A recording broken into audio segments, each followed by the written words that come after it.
अस्सलाम वालेकुम dear students. हमने स्टार्ट की थी नाइन्थ की केमिस्ट्री और नाइन्थ की केमिस्ट्री के अंदर आज हमारे पास बहुत ही इंपॉर्टेंट टॉपिक है और टॉपिक का नाम है मालिक्यूल। ठीक है बच्चों। तो इससे पहले हमने मिक्सचर पढ़ा, कंपाउंड पढ़ा। आज हम पढ़ेंगे मालिक्यूल को। तो मालिक्यूल के बारे में बच्चों सबसे पहली बात यह है कि जो मालिक्यूल है it is formed by chemical combination of atoms. ठीक है बच्चों। जो सिंगल मिसाल के तौर पे आपके पास ये एक सिंगल एलिमेंट है, लेकिन इस सिंगल एलिमेंट के साथ जब ऑक्सीजन मिलता है वो मिलता है तो ये आपके पास कार्बन डाइऑक्साइड बनता है। ठीक है बच्चों, CO2। अब ये मॉलिक्यूल है। अब अगर हम बात करें इसके बाद सेकंड नंबर पे तो आपके पास सिंगल ये H है। ठीक है बच्चों। ये H एक एलिमेंट है, एक एटम है, लेकिन जब ये दूसरे H के साथ मिलता है तो ये आपके पास बनाता है मॉलिक्यूल, H2 मॉलिक्यूल है। ठीक है बच्चों। इसके अलावा अगर हमारे पास ये N है सिंगल, ये सिंगल N आपके पास एक एलिमेंट है, लेकिन जब ये दूसरे एलिमेंट के साथ मिलता है N के साथ तो ये आपके पास बनाता है N2 नाइट्रोजन। ठीक है बच्चों। इसके अलावा आपके पास है F2, या इसके अलावा आपके पास है H2O। ये जितने भी आपके पास दो या दो से ज्यादा एलिमेंट से मिलकर बनते हैं इसको हम मॉलिक्यूल कहते हैं। तो बच्चों पहला पॉइंट है कि मॉलिक्यूल बनता है दो या दो से ज्यादा एलिमेंट्स की केमिकल कॉम्बिनेशन से। ठीक है बच्चों, chemical combination of two or more elements. एक पॉइंट क्लियर हो गया। मॉलिक्यूल क्या है? Molecule is a substance formed by chemical combination of two or more substance। ठीक है बच्चों। मॉलिक्यूल जो है ये सब्सटेंस, पेवर सब्सटेंस है जो कि दो या दो से ज्यादा उससे मिलकर बनता है, एलिमेंट से मिलकर बनता है। ये पॉइंट क्लियर होगा। मिसाल के तौर पे आपसे कोई पूछता है कि बताएं ये आपके पास Br है, इसको हम मॉलिक्यूल कह सकते हैं? तो नहीं, इसको मॉलिक्यूल नहीं कह सकते। मॉलिक्यूल क्या होगा? जब ये एक से ज्यादा हो गया, दो या दो से ज्यादा एलिमेंट। इसमें एक्सेप्शन भी है, लेकिन यहाँ पे जो पहला पॉइंट है कि molecule is formed by chemical combination of two or more substance. ठीक है बच्चों। अब जो मॉलिक्यूल है ये स्मॉलेस्ट यूनिट ऑफ सब्सटेंस है। स्मॉलेस्ट यूनिट ऑफ सब्सटेंस का मतलब ये है कि मिसाल के तौर पे आपके पास ये वाटर है। ठीक है बच्चों। अब इतना सारा आपके पास वाटर है तो इसका आप जो ये H2O लेते हैं, ये H2O जो आप लेते हैं तो ये इसका स्मॉलेस्ट यूनिट बन गया। मतलब होल वाटर को रिप्रेजेंट करने वाला आपके पास H2O है, तो इसको हम कहते हैं स्मॉलेस्ट यूनिट ऑफ सब्सटेंस। मिसाल के तौर पर बहुत सारा पानी है, तो बहुत सारा वाटर है, तो उस बहुत सारे वाटर को तो हम यहाँ पे सिर्फ H2O से रिप्रेजेंट करते हैं। ऐसा ही है बच्चों। तो जब हम उसको सिर्फ H2O से रिप्रेजेंट करेंगे तो इसको हम कहते हैं कि smallest unit of that particular substance. ठीक है बच्चों। और ये उसकी सारी प्रॉपर्टीज को शो करता है। मिसाल के तौर पे वाटर जितना भी हो, लेकिन हमें उसके फार्मूले से पता चल गया कि इस ड्रॉप के अंदर, मिसाल के तौर पे ये ड्रॉप है, ये बहुत सारा पानी है, तो ये एक ड्रॉप इसको रिप्रेजेंट कर रहा है। ठीक है बच्चों। और इस एक ड्रॉप के अंदर इस सारे वाटर की प्रॉपर्टीज मौजूद है, इसीलिए हम कहते हैं कि ये उसकी सारी प्रॉपर्टीज को शो करता है। तो बच्चों हमारे पास तीन पॉइंट्स हो गए। पहला पॉइंट ये है कि जो मॉलिक्यूल है ये chemical combination of two or more substance से मिलकर बनता है। दूसरा पॉइंट ये हो गया कि ये सब्सटेंस का स्मॉलेस्ट यूनिट है। ठीक है बच्चों। मिसाल के तौर पे देखिए ना, वाटर के बाद एक और एग्जांपल लेते हैं, नाइट्रोजन के एग्जांपल लेते हैं, N2 के एग्जांपल लेते हैं। ये हमारे पास N2 है। अब एयर के अंदर कितना सारा नाइट्रोजन है? 78% नाइट्रोजन है, लेकिन उस 78% नाइट्रोजन को हम सिर्फ N2 से रिप्रेजेंट करते हैं। ठीक है बच्चों। 78% है, इतना सारा नाइट्रोजन है, उसको सिर्फ हम N2 से रिप्रेजेंट करते हैं, तो ये स्मॉलेस्ट यूनिट है। और इस N2 के अंदर उस सारे नाइट्रोजन की प्रॉपर्टीज मौजूद है, इसीलिए हम कहते हैं कि ये उस सब्सटेंस की सारी प्रॉपर्टीज को शो करता है। और उसके बाद पॉइंट नंबर 4 है बच्चों कि ये जो नाइट्रोजन है या ये जितने भी मॉलिक्यूल्स हैं ये नेचर के अंदर फ्रीली पाए जाते हैं, एग्जिस्ट करते हैं, स्टेबल होते हैं। ठीक है बच्चों। तो ये स्टेबल होते हैं इसलिए ये एग्जिस्ट करते हैं फ्री इन नेचर। ये पॉइंट नंबर 4 है, it can exist free in nature. ठीक है बच्चों। ये नेचर के अंदर फ्री एग्जिस्ट करते हैं। अब देखिए नाइट्रोजन है तो नाइट्रोजन कौन से फॉर्म के अंदर एग्जिस्ट करता है? N2 के फॉर्म के अंदर एग्जिस्ट करता है। H2O है तो H2O कौन से फॉर्म के अंदर एग्जिस्ट करता है? H2O की फॉर्म के अंदर एग्जिस्ट करता है। ठीक है। कार्बन डाइऑक्साइड है, ये गैस है, तो ये कार्बन डाइऑक्साइड नेचर के अंदर CO2 की फॉर्म में एग्जिस्ट करता है। ठीक है। तो मॉलिक्यूल जो होंगे ये फ्री एग्जिस्ट करेंगे नेचर के अंदर। और उसके बाद मॉलिक्यूल के बारे में पॉइंट नंबर 5 ये है कि it may be composed of like और अनलाइक एटम्स। ठीक है बच्चों, तो मॉलिक्यूल जो है ये एक तरह के एटम से भी मिलके बनता है और ये डिफरेंट एटम से भी मिलके बनता है। मिसाल के तौर पे देखें, हमारे पास है N2, ये दो नाइट्रोजन से मिलके बनता है, ये लाइक एटम से मिलके बना है। हमारे पास है H2, ये लाइक एटम से मिलके बना है। ठीक है बच्चों, हमारे पास है F2, ये एक तरह के एटम से, दो एटम से मिलके बना हुआ है। अगर इसी तरह हमारे पास आ जाए HCl, अब ये अनलाइक एटम है क्योंकि इसमें एक हाइड्रोजन है और एक क्लोरीन है। अगर हमारे पास आ जाए HBr, तो ये अब दो तरह के एटम से मिलकर बनता है, एक हाइड्रोजन है और एक Br है। ठीक है, तो आपके पास ये भी मॉलिक्यूल है, ये भी मॉलिक्यूल है। ये ऐसे मॉलिक्यूल है जो एक तरह के एटम से मिलकर बनते हैं और ये ऐसे मॉलिक्यूल है जो कि डिफरेंट एटम से मिलकर बनता है। लेकिन इनकी जो कॉम्बिनेशन है वो कॉम्बिनेशन हमारे पास क्या होती है, केमिकल कॉम्बिनेशन होती है। ठीक है बच्चों, तो मॉलिक्यूल क्या है, molecule is a substance formed by a chemical combination of two or more substance, और ये उस सब्सटेंस की प्रॉपर्टीज को शो करता है और ये सब्सटेंस का स्मॉलेस्ट यूनिट है। उसके बाद ये नेचर के अंदर फ्रीली एग्जिस्ट करता है और ये सेम और डिफरेंट टाइप्स ऑफ एटम से मिलकर बनता है। तो बच्चों मॉलिक्यूल को हम क्लासिफाई करते हैं on the basis of three हमारे पास पॉइंट्स हैं जिसके बेस पे हम मॉलिक्यूल को क्लासिफाई करते हैं। सबसे पहला पॉइंट हमारे पास है नंबर ऑफ एटम, उसके बाद सेकंड नंबर पे हमारे पास है साइज और तीसरे नंबर पे हमारे पास है नेचर। इन तीनों के बेस पे हम मॉलिक्यूल को क्लासिफाई करते हैं। ठीक है बच्चों, तो molecule are further classified on the basis of number of atoms, ठीक है बच्चों, साइज ऑफ मॉलिक्यूल, और तीसरे नंबर पे आपके पास है नेचर ऑफ एटम्स। ठीक है बच्चों, अब देखिए सबसे पहले जो नंबर ऑफ एटम्स की हम बात करें, इसकी पहली क्लासिफिकेशन आपके पास है नंबर ऑफ एटम्स के बेस पे। ठीक है बच्चों, तो नंबर ऑफ एटम्स का मतलब है कि उस मॉलिक्यूल के अंदर कितने एटम्स मौजूद हैं, उस मॉलिक्यूल कितनी कितने तरह के एटम्स से मिलकर बनता है, मतलब नंबर ऑफ एटम्स है। अच्छा, इसमें सबसे पहले आपके पास पॉइंट नंबर ए होगा, इसको हम कहते हैं मोनो एटॉमिक मॉलिक्यूल। ठीक है, मोनो एटॉमिक मॉलिक्यूल। तो बच्चों मोनो एटॉमिक मॉलिक्यूल, मोनो कहते हैं वन को। ठीक है, मोनो वन को। तो मोनो का मतलब क्या है, मोनो का मतलब है वन। तो मोनो एटॉमिक मॉलिक्यूल ऐसे मॉलिक्यूल जो कि एक ही एटम से या एक ही एलिमेंट से मिलके बनते हैं, उसको हम क्या कहते हैं, मोनो एटॉमिक मॉलिक्यूल। ठीक है, which is made of only one atom, only one atom. और इसकी हमारे पास एग्जांपल ये है कि जो नोबल गैसेस है, हीलियम है, नियान है, अर्गान है, क्रिप्टॉन है, जीनान है, ईटीसी। ठीक है, ये मोनोएटॉमिक मॉलिक्यूल है। ठीक है, अब मोनोएटॉमिक मॉलिक्यूल ये क्यों है, क्योंकि इनके अंदर मॉलिक्यूल्स की प्रॉपर्टीज मौजूद है, ये नेचर के अंदर फ्रीली एग्जिस्ट करते हैं, ये स्टेबल है और ये उस सब्सटेंस की प्रॉपर्टीज को शो करते हैं, उस पार्टिकुलर सब्सटेंस। ठीक है, बाकी पॉइंट नंबर वन इसके ऊपर फिट नहीं होता केमिकल कॉम्बिनेशन, लेकिन बाकी पॉइंट्स जो है मॉलिक्यूल की बाकी प्रॉपर्टीज को ये शो करते हैं, इसीलिए इनको मॉलिक्यूल की कैटेगरी में रखा है और इसको हम कहते हैं मोनो एटॉमिक मॉलिक्यूल। ठीक है बच्चों, तो मोनो एटॉमिक मॉलिक्यूल में देखें ये सिंगल एलिमेंटल फॉर्म में है लेकिन ये स्टिल मॉलिक्यूल है, ये बात आपने ध्यान में रखनी है क्योंकि ये स्टेबल है, क्योंकि ये नेचर के अंदर फ्रीली एग्जिस्ट करते हैं बच्चों।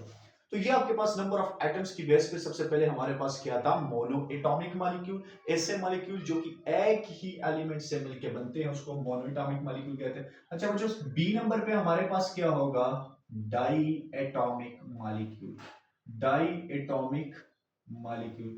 तो बच्चों डाई एटॉमिक मॉलिक्यूल कौन से मॉलिक्यूल होते हैं, डाई, डाई ये जो प्रीफिक्स है डाई यूज होता है टू के लिए। ठीक है, तो diatomic molecule, the molecule which is made of two atoms.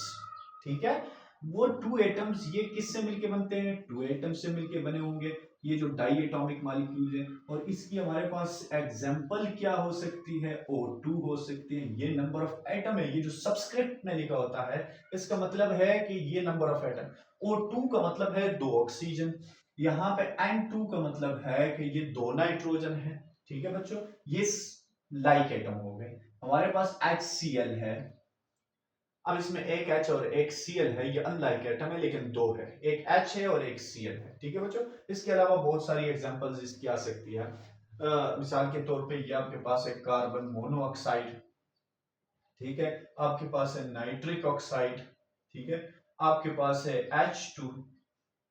तो चाहे सेम हो या डिफरेंट हो, लेकिन जो दो एलिमेंट से मिलके बनते हो उसको हम क्या कहते हैं, डाई एटॉमिक मॉलिक्यूल्स कहते हैं। ठीक है बच्चों। अच्छा, डाई एटॉमिक ये एमसीक्यूज में भी आता है कि which one is monoatomic, which one is diatomic, which one is triatomic. ठीक है बच्चों। अच्छा, तीसरे नंबर पे बच्चों हमारे पास है ट्राई एटॉमिक मॉलिक्यूल,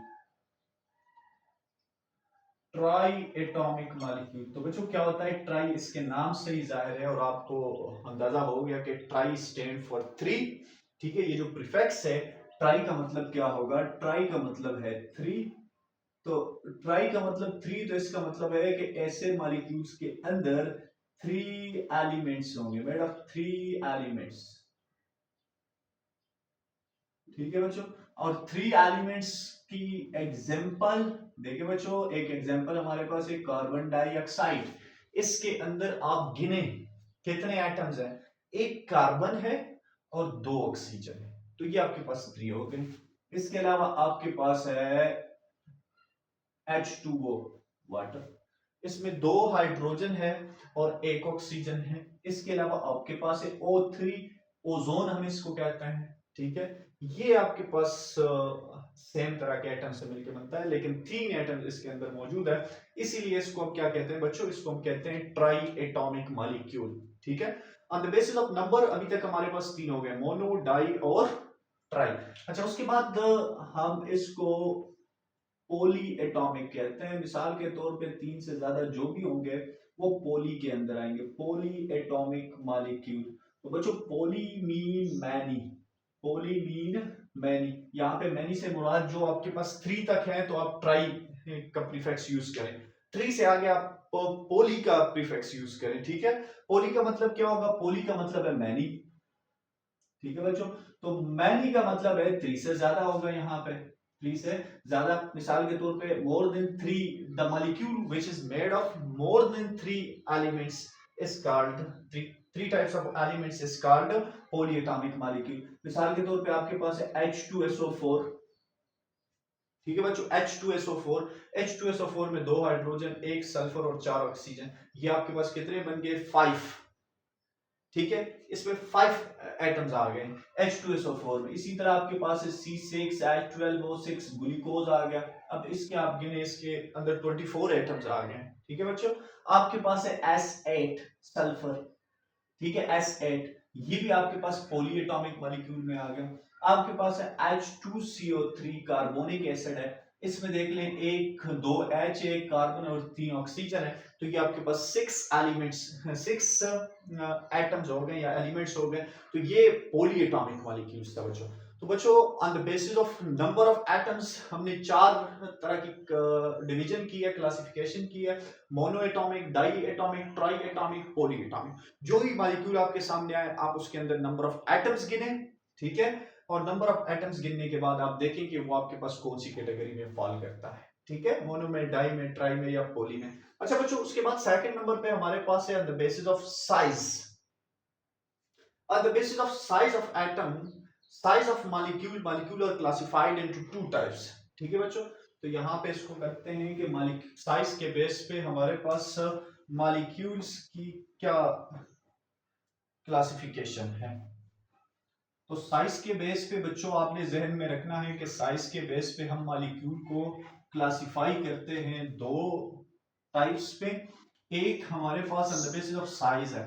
ठीक है बच्चों, तो साइज के बेस पे आपके पास दो टाइप्स आती है, एक को हम कहते हैं मैक्रो मॉलिक्यूल।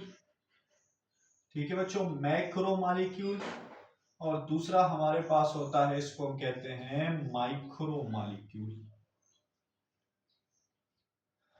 ठीक है बच्चों, मैक्रो मॉलिक्यूल और माइक्रो मॉलिक्यूल। तो ये जो हमारे पास मैक्रो मॉलिक्यूल है, ये फर्स्ट नंबर वाला मैक्रो, मैक्रो कहते हैं लार्ज को, मैक्रो मीन लार्ज या बिग इसको हम कहते हैं। ठीक है, बड़ा। तो ये जो मैक्रो मॉलिक्यूल्स हैं ये बहुत सारे मोनोमर से या स्मॉल मॉलिक्यूल से बने होते हैं, made of small units called monomers. ठीक है बच्चों, और ये जिस मेथड के थ्रू ये मैक्रो मॉलिक्यूल बनते हैं उस मेथड को पॉलीमराइजेशन कहते हैं। ठीक है बच्चों, पॉलीमराइजेशन। तो इसमें ये इसको पॉलीमर भी कहता है, ये जो मैक्रो मॉलिक्यूल्स है। मिसाल के तौर पे देखिए आपके पास है प्रोटीन। अब प्रोटीन मैक्रो मॉलिक्यूल है बच्चों, प्रोटीन क्या है, मैक्रो मॉलिक्यूल है। और ये जिस स्मॉल यूनिट से मिलके बनता है उस स्मॉल यूनिट को हम क्या कहते हैं बच्चों, उसको हम कहते हैं अमाइनो एसिड। ठीक है बच्चों, उसको हम क्या कहते हैं, अमाइनो एसिड। इसी तरह आपके पास सक्रोज है। ठीक है बच्चों, जो पॉलीसेकेराइड है। ठीक है, पॉलीसेकेराइड स्मॉल यूनिट किससे मिलके बनता है बच्चों, ये आपके पास स्मॉल यूनिट ग्लूकोज से मिलके बनता है। इसी तरह अगर स्टार्च है तो स्टार्च भी ग्लूकोज से मिलके बनता है। ठीक है बच्चों, आपके पास न्यूक्लिक एसिड है, एक मैक्रो मॉलिक्यूल है। तो ये न्यूक्लिक एसिड जो है ये न्यूक्लियोटाइड से मिलके बनता है बच्चों। तो ये पॉलीमर्स है। ठीक है बच्चों, पॉलीमर्स जो कि बड़े मॉलिक्यूल्स होते हैं और स्मॉल रिपीटिंग यूनिट से मिलके बनते हैं उसको हम मैक्रो मॉलिक्यूल्स कहते हैं बच्चों। तो मैक्रो मॉलिक्यूल्स की एग्जांपल हमारे पास आ गई है। अच्छा, इसके बाद आपके पास माइक्रो मॉलिक्यूल है सेकंड नंबर पे बच्चों, माइक्रो मॉलिक्यूल। तो ये माइक्रो स्मॉल को कहते हैं, ये आपके पास छोटे मॉलिक्यूल्स होते हैं, स्मॉल मॉलिक्यूल्स होते हैं। ठीक है, कोई रिपीटिंग यूनिट से नहीं मिलके बने होते हैं, मतलब इसमें बहुत ही स्मॉल नंबर ऑफ एटम्स है। मिसाल के तौर पे आपके पास ऑक्सीजन है O2, अब O2 माइक्रो मॉलिक्यूल है। इस तरह आपके पास H2 माइक्रो मॉलिक्यूल है। इसी तरह इसके अलावा आपके पास N2 ये माइक्रो मॉलिक्यूल है। आपके पास ग्लूकोज है C6H12O6 ये माइक्रो मॉलिक्यूल है। क्या इसमें आप बचे कहेंगे कि इसमें तो सर नंबर ऑफ एटम्स बहुत ज्यादा है, मतलब 24 इसके अंदर नंबर ऑफ एटम्स है, पॉली एटॉमिक है।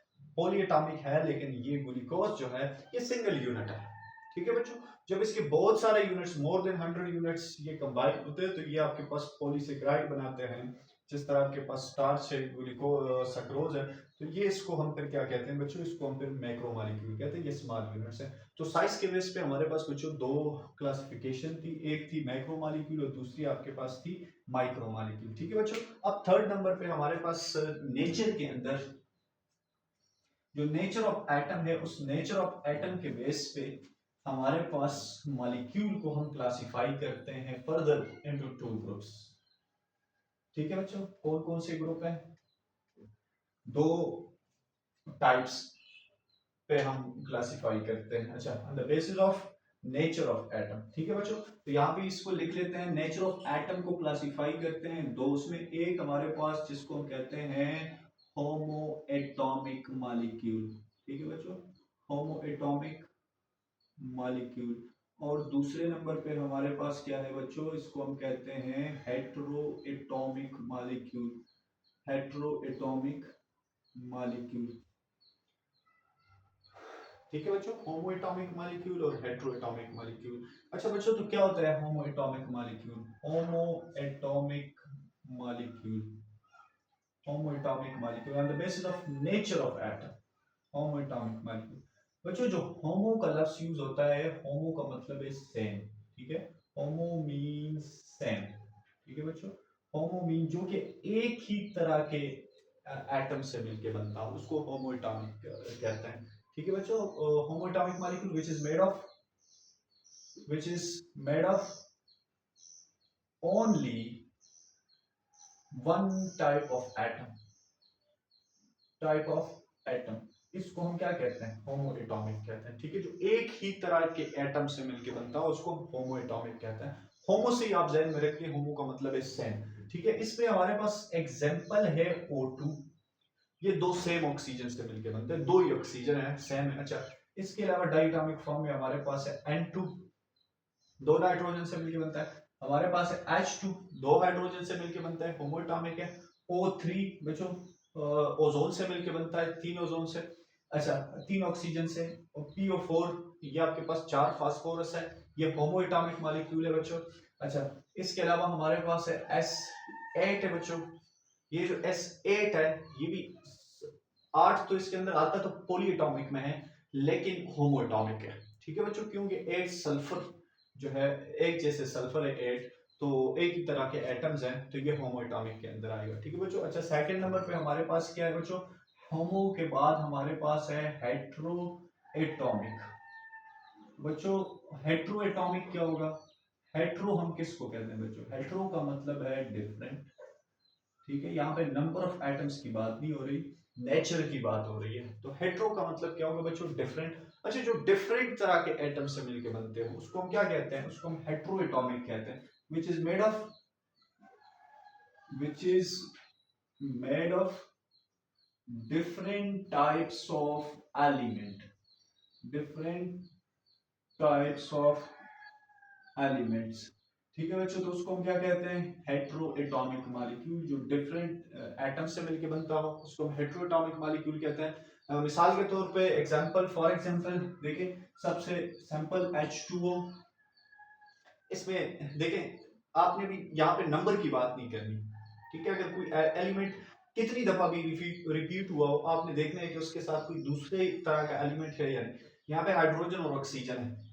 ठीक है बच्चों, ये हेट्रोएटॉमिक मॉलिक्यूल है। कार्बन डाइऑक्साइड, ठीक है बच्चों, इसमें कार्बन और ऑक्सीजन है, तो ये हेट्रोएटॉमिक मॉलिक्यूल है। इसके अलावा आपके पास है HCl, hydrochloric acid, heteroatomic molecule है। ग्लूकोज की एग्जांपल हमने पढ़ी, ये भी आपके पास हेट्रोएटॉमिक मॉलिक्यूल। इसमें 3 टाइप्स ऑफ एलिमेंट्स है, कार्बन, हाइड्रोजन और ऑक्सीजन। ठीक है बच्चों। और हमने इसके अलावा जो एग्जांपल पढ़ी वो थी सल्फ्यूरिक एसिड की, H2SO4, इसमें हाइड्रोजन, सल्फर और ऑक्सीजन है। ये भी हमारे पास किस में आता है, हेट्रोएटॉमिक मॉलिक्यूल में। ठीक है बच्चों, तो इस तरह के जितने भी मॉलिक्यूल है जो कि डिफरेंट टाइप्स ऑफ एलिमेंट से मिलके बनते हैं उसको हम हेट्रोएटॉमिक मॉलिक्यूल्स कहते हैं। तो बच्चों आज का बड़ा सिंपल सा टॉपिक था, और टॉपिक मॉलिक्यूल था, फिर मॉलिक्यूल को हमने क्लासिफाई किया। तो होप आप लोगों को टॉपिक की समझ आ गई होगी। Thank you.